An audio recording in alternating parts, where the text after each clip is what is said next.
Welcome to the 26th Nigerian Economic Summit.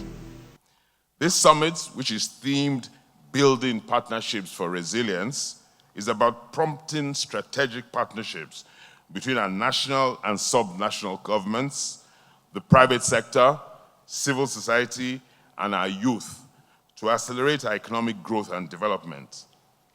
The restless energy and frustrations of the young people of this country must be constructively engaged and channeled towards building an economic powerhouse on the African continent that we can all be proud of, and even more importantly, that can support their livelihoods and ambitions. Perhaps more than at any other summit before today, we must treat our time here as sacrosanct, recognizing the full gravity of the moment. A dream without a deadline is not a plan, it's a fantasy. And the time for fantasizing must be behind us. We can achieve this with the right commitment, spirit, and passion. The theme of this summit was deliberately chosen to emphasize the urgency to strengthen multi-stakeholder alliances between government and business in co-creating national strategies that will usher Nigeria into the decade of action. The federal government of Nigeria, in partnership with the NESG, has been working together in implementing the national development plans and, by extension, the regional and global development plans. In order for us to ensure realization of our continental as well as global aspirations, deliberate efforts have been put in place to ensure effective alignment with the successor plans that are being developed as we speak. Excellencies, ladies and gentlemen, I just want to remind us that these are difficult times and that the government had to take some very difficult decisions.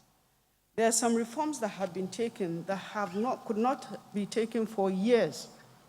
And while we recognize that things are very difficult, let us encourage the people that are working on these reforms so that they can have the strength to continue. There's no way we can deal with this problem without locating it within the context of federating units. You can't have a federation without federating units. And the subnationals are very critical to this because that's really where the people are. Those who are at the receiving end of the challenges that we've had to confront over the last 1 year.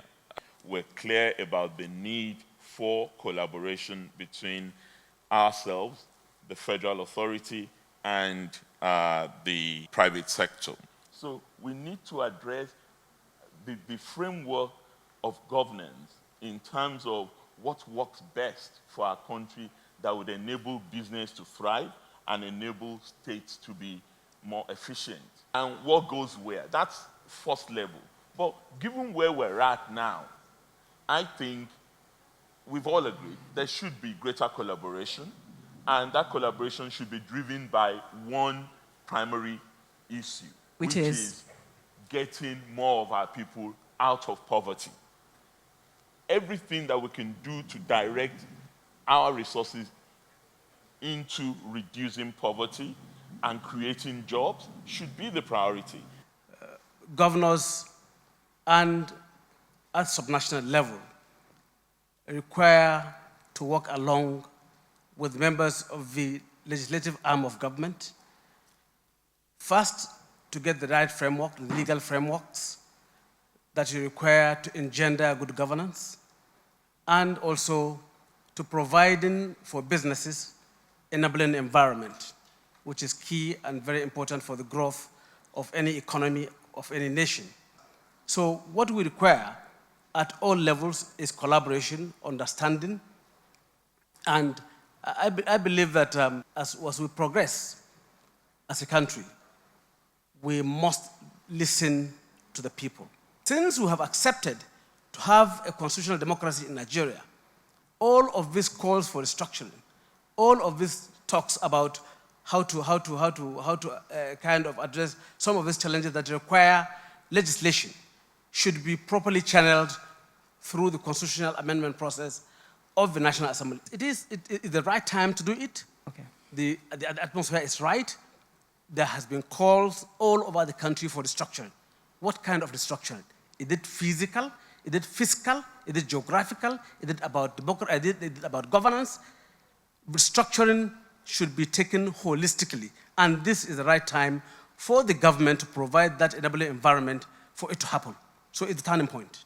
There are 3 stages of results that we know.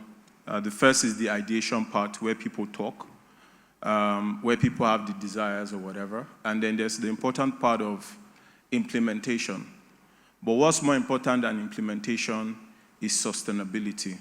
And I think that we largely fail on the second and the third approach in Nigeria. You know, we can keep talking, having NESG, if all the governors seated down here today, both on this forum and out there, can just basically have that mindset of number 2 and number 3, the implementation and the commitment to sustain it. I think that we can begin to make a lot of difference. And the reality is, when it comes to infrastructure, we're simply not wealthy enough as a nation to fragment our efforts and think we're going to achieve world-class results. So better alignment, better collaboration for impact, for measuring specific initiatives. I think that's where we can start to expect to have impact. While I appreciate what the governors have done, and while we appreciate the private sector, clearly the enablement has not proven effective. And we can talk about the reasons why it has not proven effective. But if we're not getting the results, then we need to do more. Those barriers, be they constitutional or legal in terms of non-constitutional legal provisions, should be identified via this collaboration between the NGF and the NESG. Then we push them forward. Those that are for subnationals, for example, what he has raised about almost double taxation, we look at them and see how best we can harmonize and agree on what to be done to make things easy for them. I'm delighted to be with you on this occasion of the 26th Nigerian Economic Summit, jointly organized by the federal government and the Nigerian Economic Summit Group. And I join our colleagues at the NESG in welcoming you all to this event. Over the years, this forum has provided a veritable platform for an engaging and sincere dialogue on the economy between the private and public sector. The NESG Group deserve our commendation for their real and virtual efforts to ensure that this summit holds against all odds. We can all, of course, recall that during the lockdown, farming did not take place. Businesses were closed. Schools were closed, as were hotels and restaurants. And also airlines stopped flying, while interstate commerce was disrupted. The retail trade, of course, also dropped. The economy only began to recover when these activities resumed. And if we were able to sustain the nearly 3 percentage point increase from the second quarter decline of minus 6.1%, the performance in the fourth quarter could take us into positive territory. But the private sector is also responsible for the desired local production, provision of services, and associated logistics across the agriculture value chain. And I assure you that we'll consider and adopt recommendations of the summit and ensure that they are implemented by relevant ministries, departments, and agencies. It's my sincere wish that working together, we will identify pathways to faster, equitable, and sustainable growth that will underpin national development.